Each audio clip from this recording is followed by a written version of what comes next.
Welcome or welcome back to Detailed, an original podcast by RCAT. This is a show where we uncover lessons learned to help you navigate your next project. I'm Cherise Lakeside, Senior Spec Writer at RDH Building Science, and your host. My guest today is Aaron Thornton, AIA, Principal at Leddy Maytum Stacy Architects, or LMSA, in San Francisco, California. Aaron has over 25 years of professional experience and a well-rounded skill set in design, planning, detailing, and project leadership. Aaron divides his time between education and affordable housing projects throughout the Bay Area, and he recently led the design and construction of a new net zero energy school for San Francisco University High School at their California campus. He enjoys working through complex challenges and communicating with multiple stakeholders on tight urban sites to create sustainable structures reflecting their communities and context. The project we're talking about today is Montara in San Mateo, California. Montara is a new affordable housing community in San Mateo designed as a welcoming gateway to the Bay Meadows transit-oriented development. The 4-story building provides 68 apartments for low-income families and individuals, including 12 homes reserved for formerly homeless veterans. Now, let's get into the details.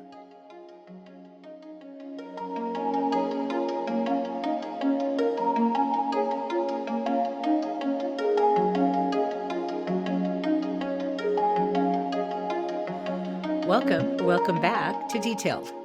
My guest today is Aaron Thornton, AIA, Principal at Leddy Maytum Stacy Architects, or LMSA, little a, up at the top, in San Francisco, California. The project we're talking about today is Montara in San Mateo. Aaron, welcome to Detailed. How are you today?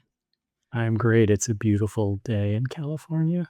So please, I'm in Portland, Oregon, and we have over 100 degree day on tap for today. So please tell me it's a little bit cooler there. Yeah, I'm in El Cerrito, which is in the East Bay outside of San Francisco. So classically very cool. I think might be 70 degrees here today. I'm insanely jealous. Besides the fact that I love San Francisco, it is not going to be pretty here today. 101 for us is That's very hot. Yes. We're not used to much of that. We get a little bit in the summer, and then that's about it for the craziness. So I'm going to be hibernating next to the air conditioner today. So we like to start our interviews with a little icebreaker question just to get to know you a little bit and warm us up for the interview. And I find I've been in this business for more years than I'm going to admit to. And I find that many architects, I'm guilty of it myself, are complete and total workaholics. So I want you to tell me about one really fun thing you did this summer. Okay. Well, it's interesting you say workaholic because my fun thing was a project.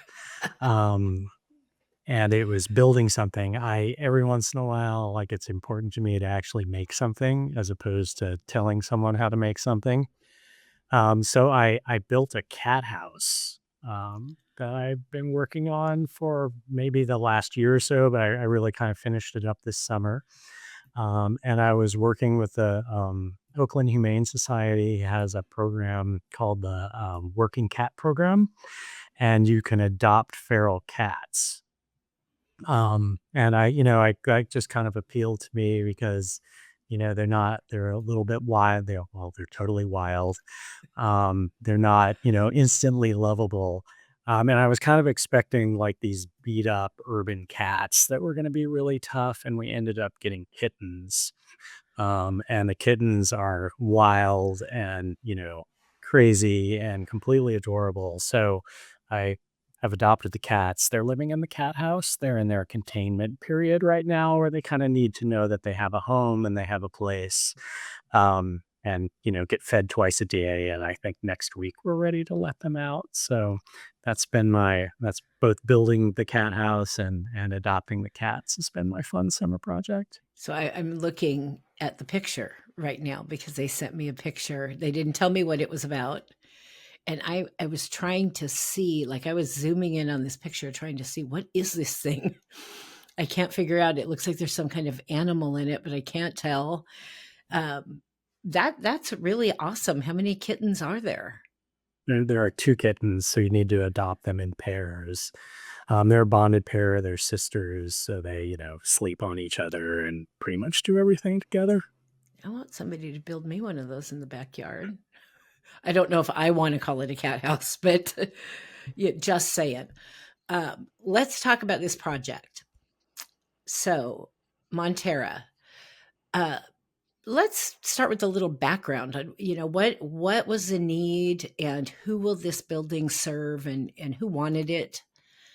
Tell me a little bit about the just broad description of what's going on here. So Montara is sited at the old racetrack in San Mateo. And like many racetracks around the Bay Area, they have lost their popularity and we're no longer a racetrack. So I think in the early 2000s, there was a big master plan done to reimagine this as, kind of a new place, more dense housing.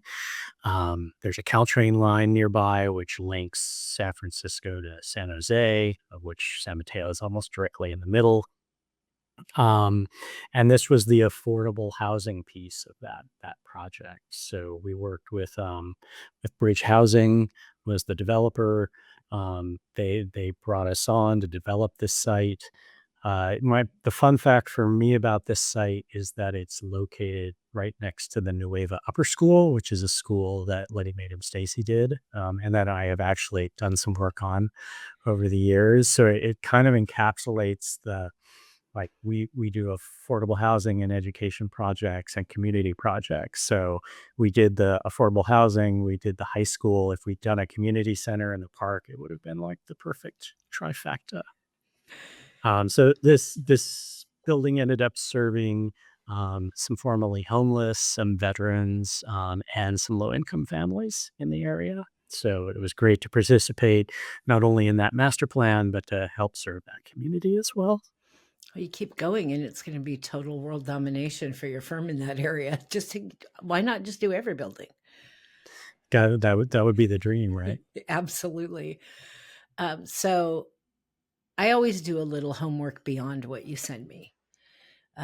Sometimes I'm digging for questions that might not be in your marketing materials, or things like that. And so I looked up Montara on the Bridge Housing website. I'm familiar with Bridge Housing. I have actually, in a previous firm I worked at, worked on bridge housing projects. Um, and one of the things that really jumped off the page at me were that I saw that this project had a number of public agency financial partners at many levels. I saw city, I saw county, I saw federal. Um, and I've worked on projects like this in the past, and that can result in a lot of cooks in the kitchen.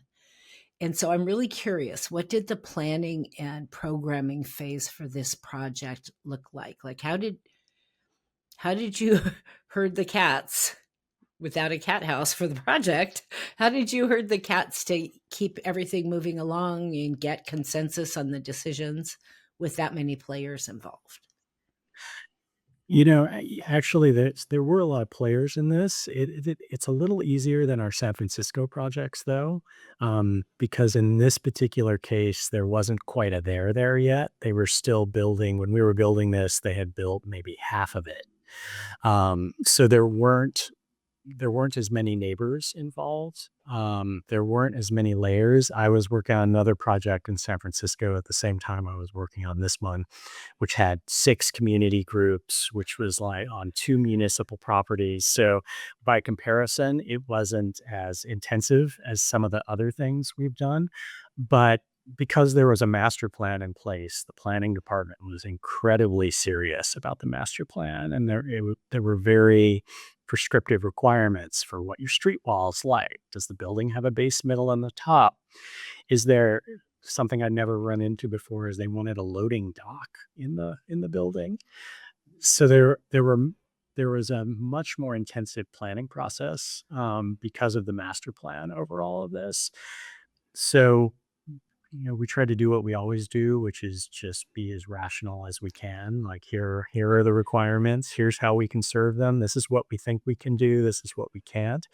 And almost try to quantify and make the, I don't know, is making the soup as scientific as possible and as rational as possible, so we can use that to help guide us make decisions, and we can tell people why we're doing something the way we're doing it. So it's not a mystery, it's not a secret soup. It's a very published soup recipe that we can share with everyone. That was a weird metaphor. What that makes sense though. Um, what was the loading dock for? Like move-ins and move-outs? Yeah, they wanted the loading dock for move-ins and move-outs, and it was written almost in a suburban way that they wanted to drive into the site and then be able to drive out. But with the density we were talking about and the parking, and this was a kind of an odd-shaped site, we didn't really have the room to do that. So we had a big negotiation on the loading dock, strangely enough. That was a lot of time and effort. So did it end up with the loading dock? It ended up with a tiny loading dock. We had a garage door. We had an official loading dock. You can back a truck into that dock and offload things on it. Well, I'm back in my younger living in apartment days. There was nothing worse than trying to move in and out of apartments, especially on upper floors with furniture Yeah, and and you're all of parked on the that. street, and people are angry with you for parking in the street. So I think it was a good idea. It was just something that was, yeah, it was a little strange for this type of building, something we normally wouldn't do. So your project description called this a quote transit oriented development. So and I understand what that means, but what were the considerations that you had to think about, and why was that so important for this building? Yeah, transit oriented is besides cat houses is another passion of mine. My thesis was about at the MacArthur BART station and Interstate 580 in Oakland. They that road kind of cut through the neighborhood and cut off a lot of the neighborhood and left a lot of the remainder incredibly disadvantaged. And my thesis was to actually build a city over the freeway. So the freeway comes over the city, and then you build over the freeway, inhabit it, and populate it, and use that as a way to reclaim what the city is. So just the idea of building near transit, of building density near transit, is, I just think, an incredibly important thing to do in a place that's kind of worthy of putting your efforts. So there's things like you don't need as much parking when you're next to transit, so you get a little bit of bonus on parking. But it's also just building density in and building it so you don't always need a car. I think is really one of the key considerations for this. And at the Nueva school next door, we got a lot of bonus points from the city for not having parking, and students, you take the Caltrain there and then walk from the Caltrain station. So, the idea, and then the whole development also has a walkability component along the main street. There's lots of good stuff that you can just walk through.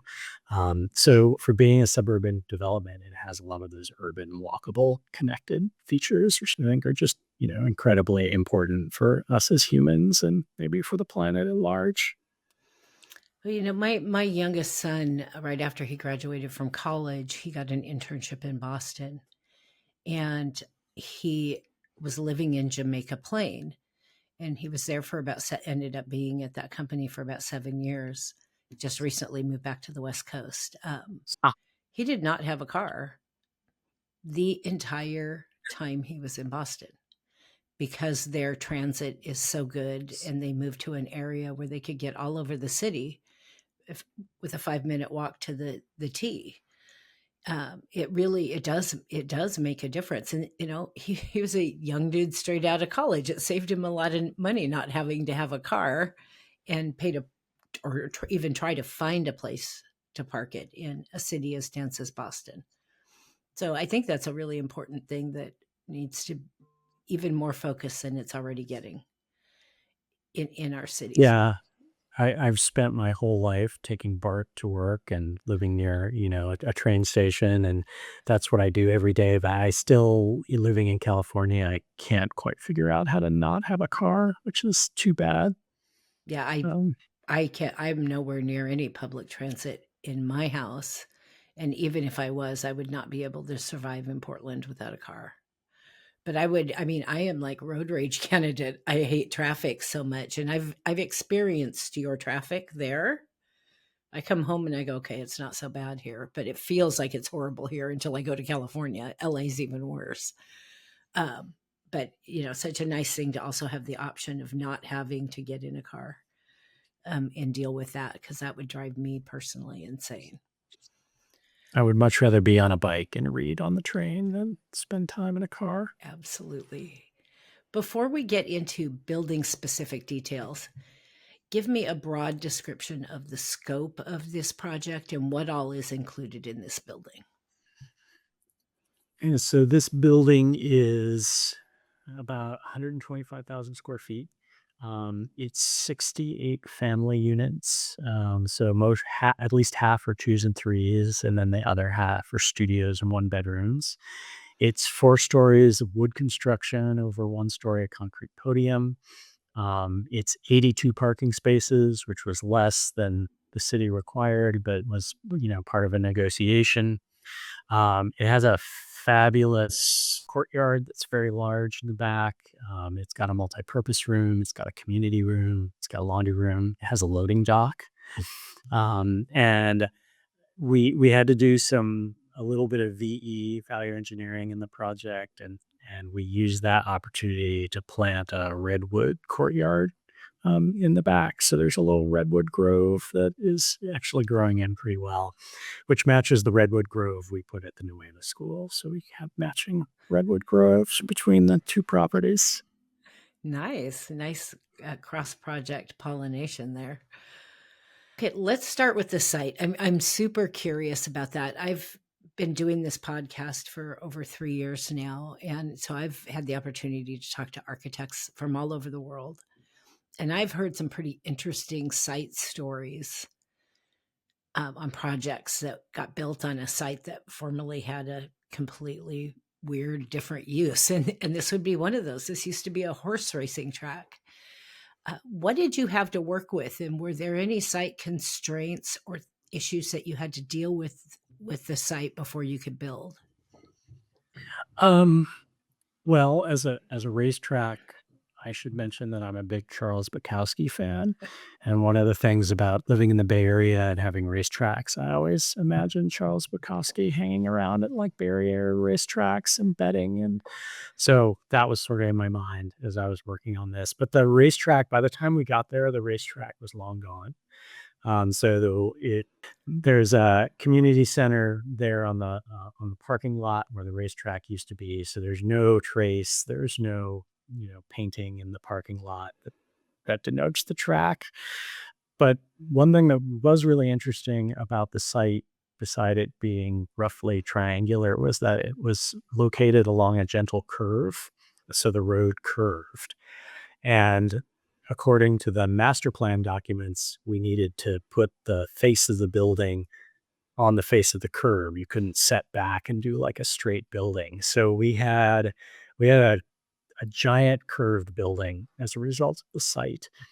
There are actually no 90-degree angles inside the building because of the curve, which I didn't realize how difficult that would be during schematic design, doing a building with no 90-degree angles and curved front and back facades. I should have, but I enthusiastically missed that as a real definer. So the shape of the site was interesting, and I think the shape of the site is largely responsible for like what a fantastic uh, building it turned out to be, because it follows that curve, and that was fun. I love that. I enthusiastically missed that.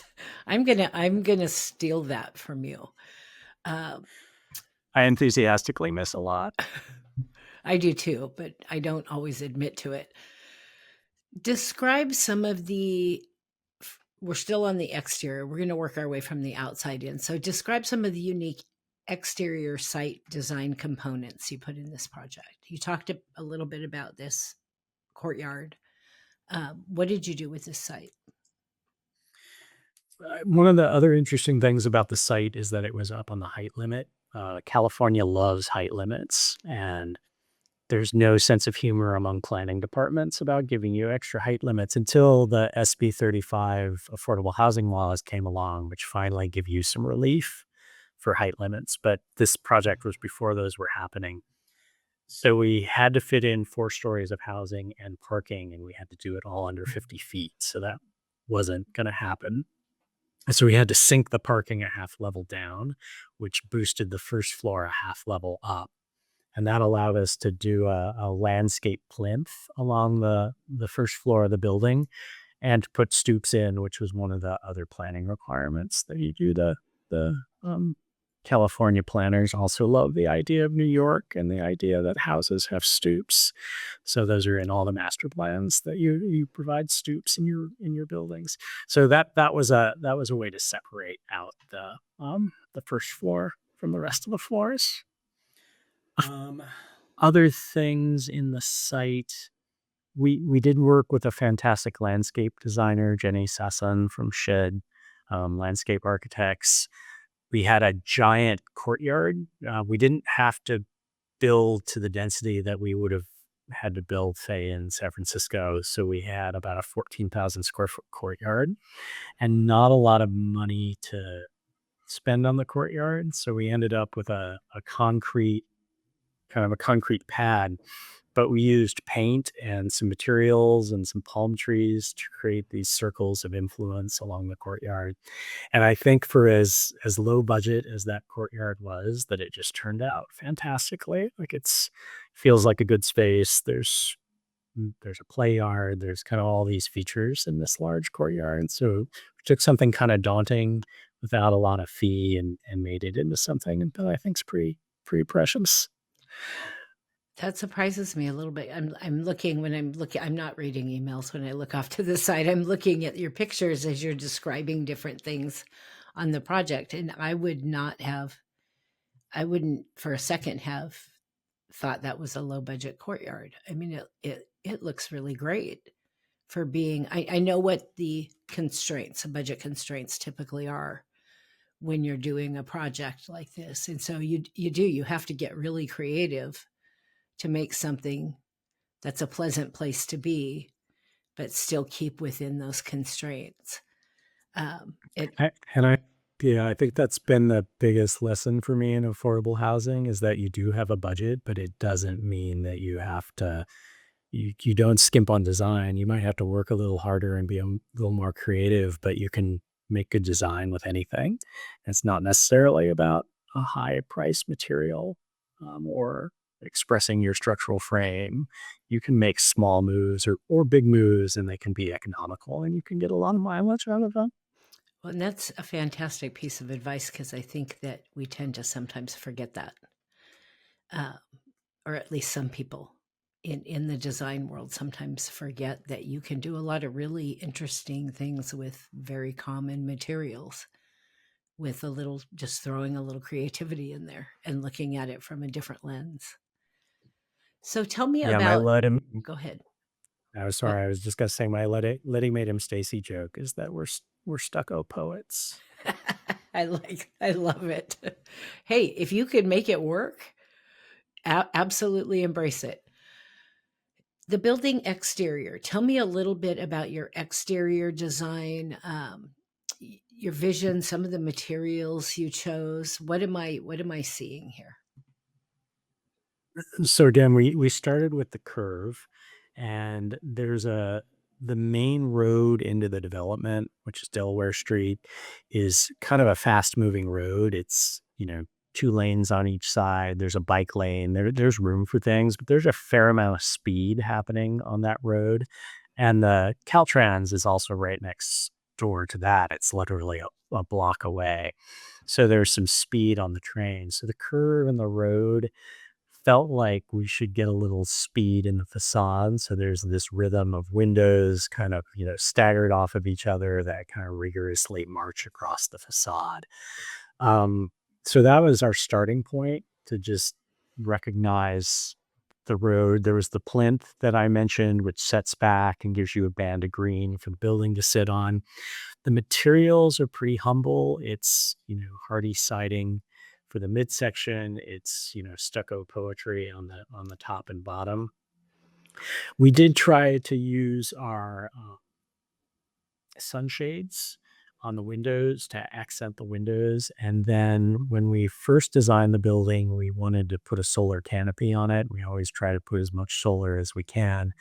That got value engineered out, and we were left with what we called the tiara, which was just a kind of metal crown that sits on the face of the building. That was something that was important to the planning department, that we articulated the top of the facade. So the tiara stayed. The crown of solar panels was not able to be funded for this particular project. The tiara has to stay. I mean, that's just a given. I have one in the drawer right behind me. Can I see it? Seriously? I'll tell you what, I'll show you at the end. It's actually bigger than a tiara. It's more crowny than tiara-y. This question is actually a direct result of another interview I did. In your project description, you had a quote from a resident, and that quote was, quote, "For me, home is somewhere I know I can be safe, not just within our unit, but the whole community we're living with," close quotes. In this other interview I did, it was a facility in California, actually, a building of this type for formerly homeless people, and crazy building. And one of the things they told me was that they had to completely change their design based on feedback. They had these community meetings with, the people who could potentially be living there. And one of the pieces of feedback they received is they had a courtyard at ground level in the front of the building, and those people in those groups said that doesn't feel safe. We're coming from living on the streets where we have no security and no safety. And we don't want people to be able to just walk right up to us, from street level. And they ended up moving this whole outdoor area to a second story of the building in order to accommodate that. What did you do here to make the residents feel safe and secure? Yeah, I think the residents here want what we all want, like a variety of experiences, layers of experience. So I think for us, typically the courtyards are away from the street, so that the building does have a place to come together, but has a place, has layers between it. At the same time, I think having transparency in your buildings is really important, so that you're never tucking anything away out of sight. So for instance, when you're on the street at Montara, you can look into the lobby, through the lobby, out to the courtyard. And the community room is right on the front, so there's transparency in the community room, but it's raised. So I think the trick is you never want to lock anything away or hide anything away. You always want to provide transparency, but also have a sense of security. So whether you're raising things up a level or setting it back, I think those two things work hand in hand to make a comfortable environment. I also think just, some nice bit of materials, some warmth, some good furniture, places to be that honor the introvert. I think sometimes we get a little too focused on the community coming together and realizing that, introverts, I think I'm a closet introvert myself. And so having places where you can be outside, be part of the community, but maybe be by yourself, are also important. I really appreciate that, because there is a lot of focus. I've done a number of projects and interviews on projects where the talk is always about bringing people together. And I'm like you, closet introvert, ambivert, whatever you want to call it. I have a whole half of me that is just out there like crazy. And then I need to come home and not see a human for 3 days, you know. And you do need to think about all the different sides of people that I'm not sure we always do as thoroughly as we could. Because I think you're the first person that's ever brought that up to me or mentioned actually considering that for a building, either in my work or in these interviews I do with architects from all over the place. So I seriously respect that because I know when I need my space and my time and I just want to, it's the way I bought the house that I did. My backyard is a forest and I can sit on my deck and have my coffee in the mornings and just listen to the birds, and I'm a happy camper. So I love that you made sure there was space and place for that. Let's talk about the interior. So you already mentioned there's 68 units of different sizes, 12 of which are set, at least from the description I read, 12 of which are set aside for formerly houseless veterans. Tell me about, you know, kind of what some of the different units include and some of the more notable amenity spaces inside the building. So the units are all fairly generous. It's one bedrooms, it's two bedrooms, it's three bedrooms, two bath. So there's, there's that mix. So I think what's interesting about this particular development is it has a range of people. It's not one population. It's not all formerly homeless. It's not all veterans. So there's different size units calibrated for different folks, different family sizes, and those all kind of sit happily together along that curve. The amenities, we talked about the big courtyard. There's a community room off the street. There's a laundry room off the courtyard. So if you want to do laundry and let the kids run loose, you can let the kids run loose in the courtyard. There's play spaces that are particular for kids in the courtyard. There's some mounds of just soft material, so you can bounce off soft material if you don't want to bounce on the concrete. It's bad for kids. Um, there's bike parking. There's a multi-purpose room that can be used for classes, or it can set up computers and kind of have a little workspace. There are one thing I think the Bay Area does really well with affordable housing is that they not only have property management on site, but they also have social services on site. So there's a social services office as well that's staffed full time to assist residents at almost all of the affordable buildings we do.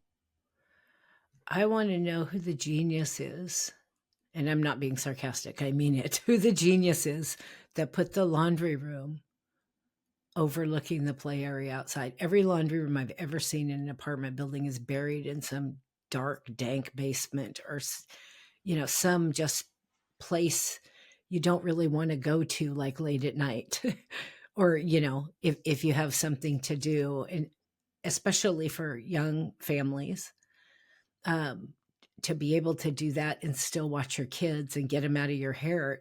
Absolutely genius. Who thought of that?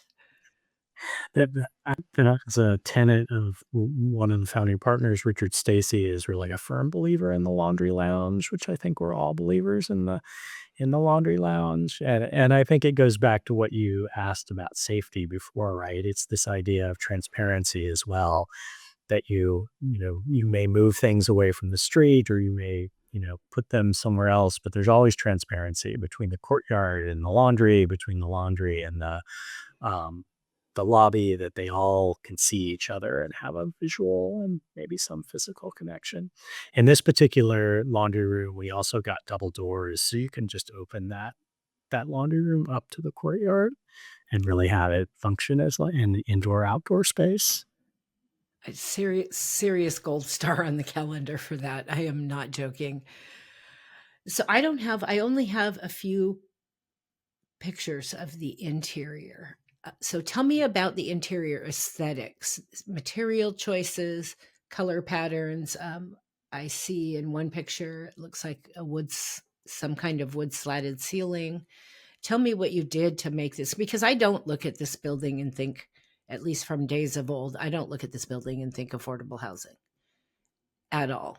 Because at least back in the day, affordable housing was very easy to distinguish from other housing, because oftentimes it was built as cheaply as you could build it. And I don't see that here. So tell me about some of, what did you do inside this building to make it such a warm, inviting place?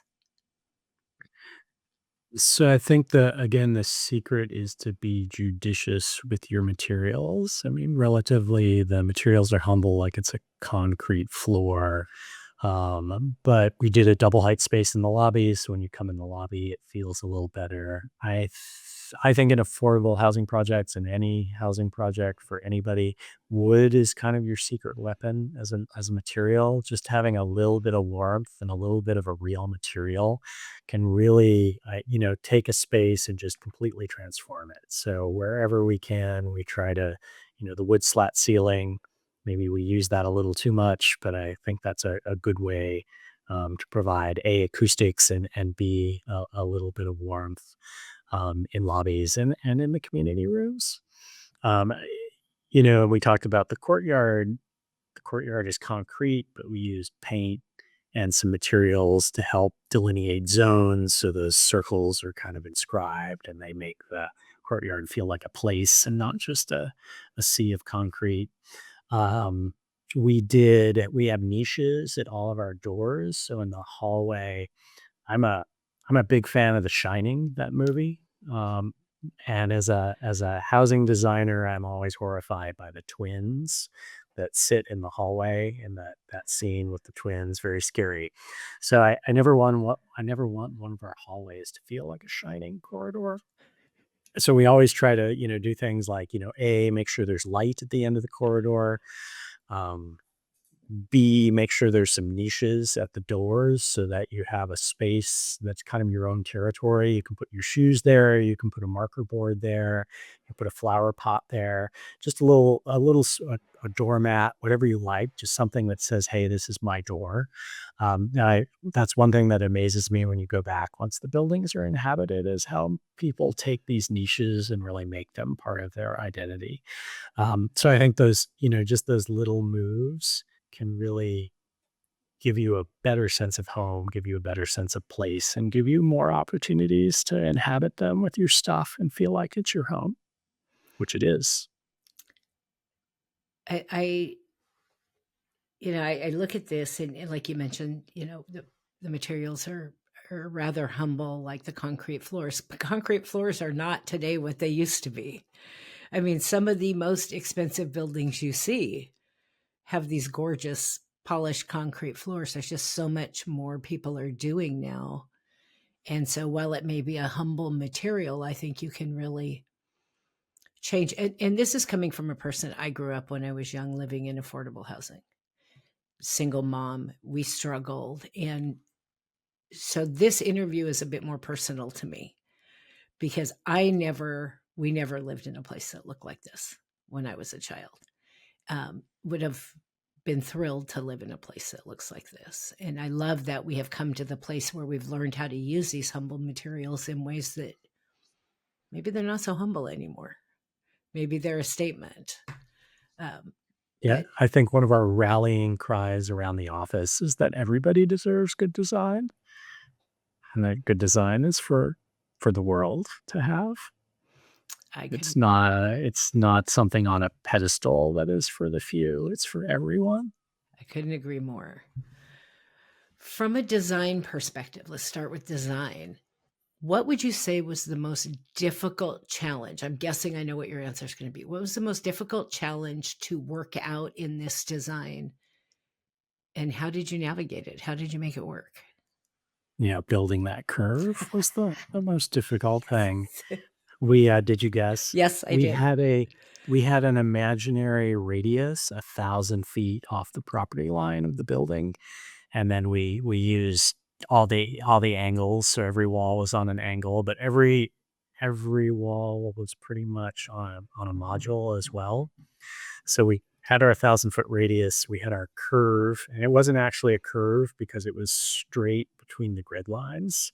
So the contractor freaked out a little bit about building the curve because if everything had to be a curve, it was going to cost a gazillion dollars. So we had maybe an 11-foot 6 module on the face of the building, and then it was a straight line between the 11-foot 6 module. So every module had its own angle, and then that dimension got caught at the back of the building. So we kind of struck a line so that you could, without finding the imaginary 1,000-foot radius, you could find all the lines in the building through dimensioning. So that was our challenge. I because a curved building, I'm sitting here thinking, how much did you have to drink to get that done? I mean, I can only imagine. Did you have a contractor on board early in this project that could kind of, participate in the conversation about, wait, that's going to be really hard to build, or, we got to work these things out? Yeah, most of the contractors for affordable projects work on a negotiated contract basis. So they come in relatively early around schematics or design development. And we had Cahill Crap contractors, which I'll just, make a shameless plug for as one of my favorite contractors. I really enjoy working with them. They have a lot of in-house carpenters, so you actually can talk to a carpenter while you're designing things, which is helpful. And they say things like, "That's the stupidest thing I've ever, heard of in my life." And you're like, "Okay, maybe you're right." But being able to chat with a carpenter while you're dimensioning and not just applying architect math to the problem, I think is really helpful. That probably helps the efficiency on the project a lot too, because a lot of times people just struggle over it, and spend all this time where a phone call to somebody who actually builds and a meeting could just eliminate so many hours of trying to make something work when you're not a person who builds things. So not all architects build cat houses at home. And I love that you do that, and I think more architects should actually build things, even if they're smaller scale things, just because I think there's a better appreciation for the art that contractors and the problem solving that they come up with to meet these crazy designs where somebody didn't make that phone call. It's like, and then you're finding out during construction, like, I have no idea how I'm going to make this happen because this isn't something that can actually be built. I've seen that more than once. Yeah, I completely agree. When I graduated architecture school, I wasn't quite ready to be an architect, so I was a bartender, and one of the guys that would come into my bar often was a contractor, and one day he's like, "Hey, I need some help. Do you want to come do this?" And I said, "Sure." And I actually ended up working as a carpenter's assistant for the first couple years of my career before I decided to become an architect. So, yeah, really, really invaluable building and putting stuff together. I completely agree. My first job in this industry was actually for a general contractor, and at the time I had no idea how valuable that experience would be later. It in just understanding how different people on the project team work and what they need and when they need it and those kinds of things. It was definitely an invaluable experience. So I I've read. always thought, Go oh, go go ahead. ahead.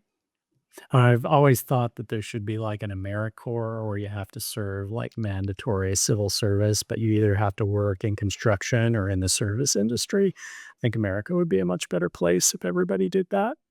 I am so absolutely on board with that. Seriously, because I waited tables as a teenager. Both of those things would make everybody nicer people and more collaborative people. And to take it a step further for architects, I would also like them to have mandatory education in school on project delivery and contract documents and what all the semantics of actually getting the business of getting a project out on the street, especially public work. Yeah, I'm torn on that one because I sometimes I feel like the profession really should teach that. I mean, design is so hard that I think you need a lot of time to do design. And I do take your point though. You come out of school with not knowing so many things. that you need to know to put something together. But so I am torn on that particular topic, and I do think the profession should shoulder some responsibility because it's very hard.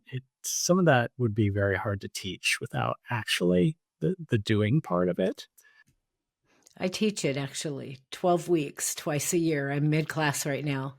And I just, and I get it. Every architecture instructor I've ever met says, we don't have time to teach that too. The firms need to teach their people, but nobody taught them.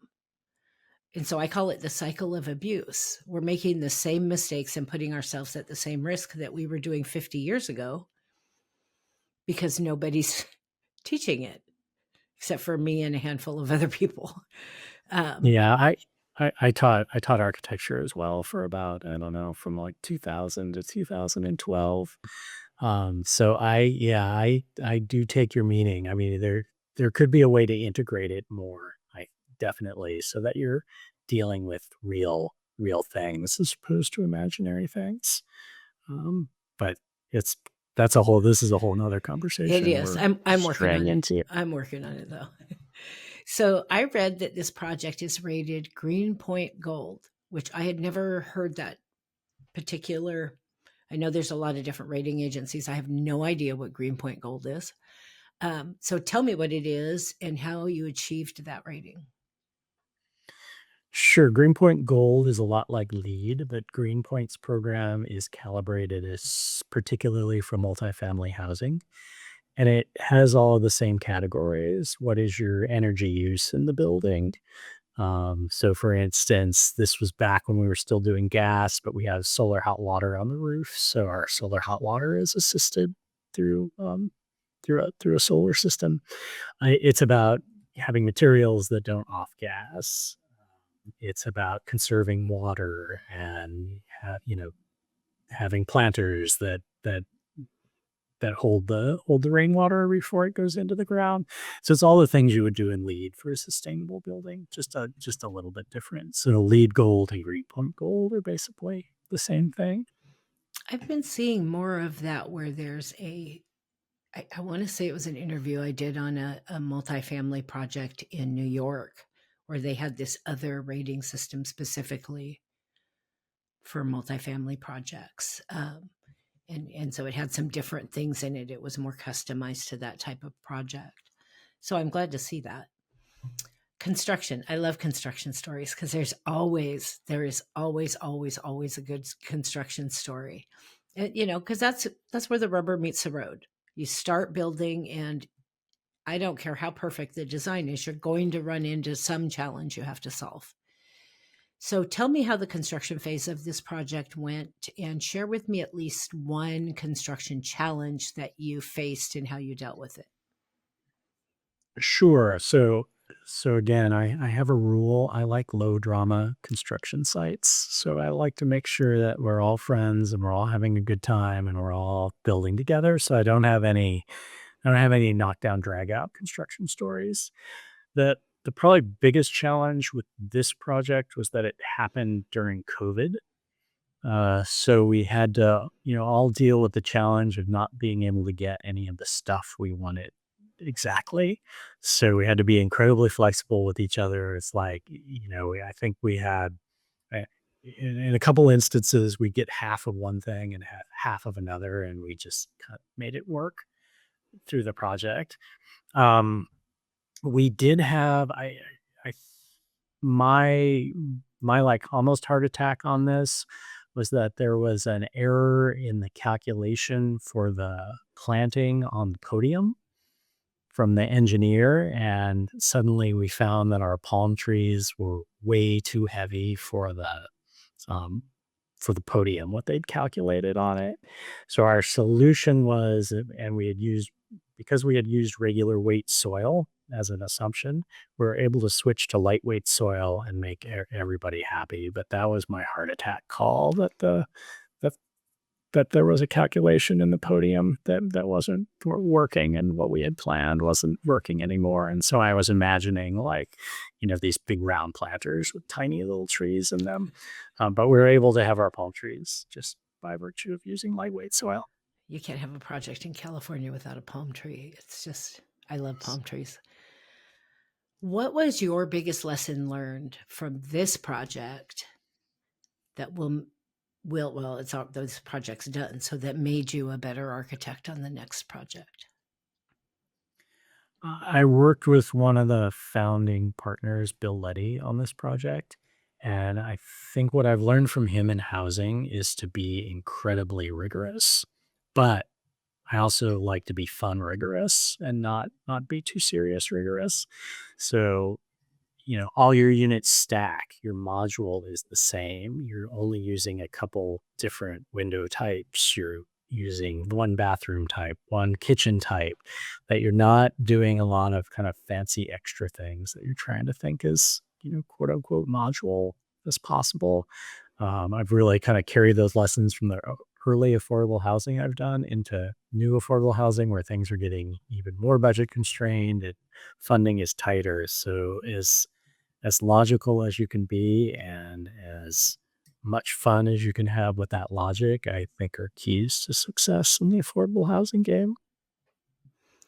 Hence the niches and the doors. A small thing was that having a huge impact. Isn't it that way in everything in life, though? It's the little things that you may never know the impact, but it has an impact that just ripples on forever and ever. Before we get to our two closing questions, tell me what Leddy Maytum Stacy is working on now that I can look forward to calling and bugging you later to come and talk to me again about.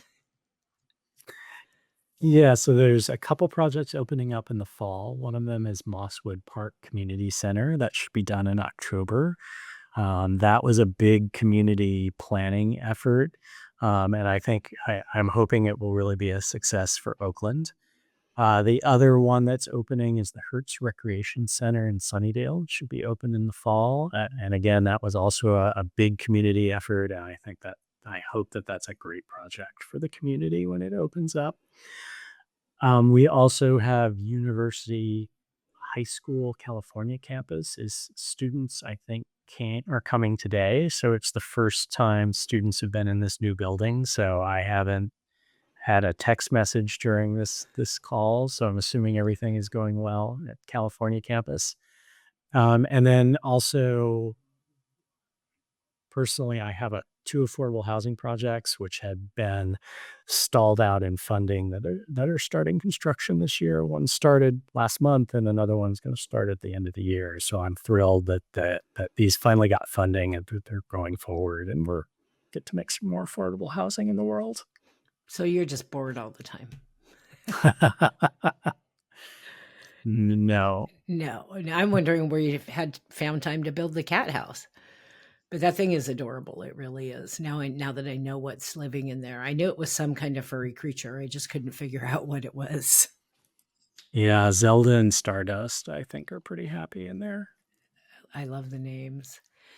So I always close with two closing questions. The first one being a broader industry question.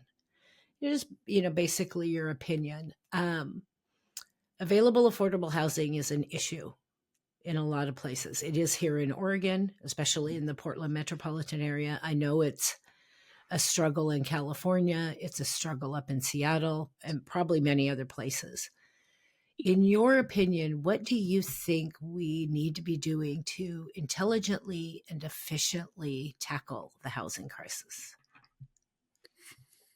So in California, particularly, there were the SB 35 type laws, which took a lot of the entitlement impacts out of doing affordable housing and streamlined the design process. I think those were amazingly successful. What really hasn't happened is the commitment of funding to fund these projects on a larger scale. So the issue isn't really architecture, it's voting, it's a bond measure, it's assigning money so that these things can be built. I mean, there's plenty of things designed out there. There are lots of things ready to go. I think just convincing everyone that this is a good place to put money, that when you provide housing and you put housing on the market and bring the costs down, that this is good for everybody. And when people are housed, it's going to be a lot cheaper than spending more money for emergency services and, all the other things you could spend money on. Housing and making sure that you have people have a place to live is really priority. So to the extent that, we can get out and vote and, I pray to whoever I might pray to that the political climate can change and that we can, release some funds so that we can just keep building. Well, and it's funny, affordable housing, in my opinion, that term is a different it's a different term these days. I know that housing costs in Portland are crazy compared to what they've been before. They're absolutely insane in some areas of California. You don't have to be poor to not be able to afford to live in a home anymore. There are good working people making a decent salary, but housing has gotten so ridiculously expensive that, especially if you have one income, it's a challenge to find a place that you can afford to live in and still have things like utilities and a car. Um, and so I think that maybe we can improve that just by looking at affordable housing with a little bit different lens. We have, a lot of people that need to be able to afford to live in a home, whether they're renting it or buying it. One of our affordable developers gave a presentation into the office, and he's like, Raise your hands if you own a home or apartment." And people raise their hands, and he's like, "Raise your hands if you live in a subsidized home." And then no one raised their hands. And he said, well, basically, if you own a home, you're getting this incredible tax break, and you are being subsidized by the government to live in your home.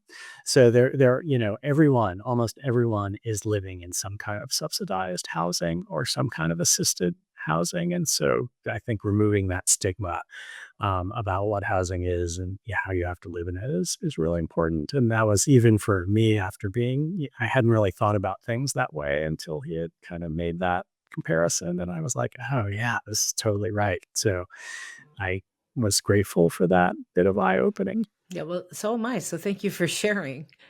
Final question. Every guest gets this question because I'm a big marshmallow. So I want to know. I hope we all hope to live a life that leaves some kind of contribution to make the world a better place. So for you personally, personal or professional, what do you hope your individual impact will be? Well, I think the reason that I'm working at Leddy Maytum Stacy Architects is that it's a mission-driven firm, that it does affordable housing, that it does education, that it does community projects. So I want my professional expertise and my design ability to help the community to make things better than where I found it, to provide a space to learn, to provide a space to live. So as long as I can keep doing those things, I think I will be relatively happy. Aaron, I have a huge soft spot for projects that help people improve their lives for my very own personal reasons. Thank you so much for taking the time to share this incredible project with me today. This interview has been an absolute delight, and I hope you'll come back and share things you're doing in the future. I would love to. It was a pleasure speaking with you today. Doors always open. Thank you again. Thank you.